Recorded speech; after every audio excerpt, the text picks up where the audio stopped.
যখন কোনো বান্দা সূরা ফাতিহার একটা করে আয়াত বলে আলহামদুলিল্লাহি রাব্বিল আলামিন, সঙ্গে সঙ্গে আল্লাহ জবাব দিয়ে বলেন হামিদানি আবদি, বান্দা তুই আমার প্রশংসা করলি। আর রহমানির রহিম যখন বলে আল্লাহ বলেন আসনা আলাইয়া আবদি।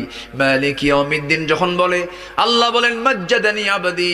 এরপরে যখন বলে ইয়াকা না'বুদু ওয়া ইয়াকা নাস্তাঈন পর্যন্ত যখন বলে আল্লাহ বলেন বান্দারে তুই আমার কাছে কি চাস, প্রাণ খুলে চারে বান্দা। ইহদিনাস সিরাতাল মুস্তাকিম থেকে শুরু করে নিয়া ওয়ালাদ-দাল্লিন পর্যন্ত যখন বান্দা বলে তখন আল্লাহ বলেন বান্দা নামাজের মধ্যে এমন প্রেমের খেলা খেললি বান্দা, তুই যা চাইলি সব আমি আল্লাহ কবুল করলাম। ওই বান্দা যখন রুকুতে যায় আল্লাহ তখন অস্থির হন।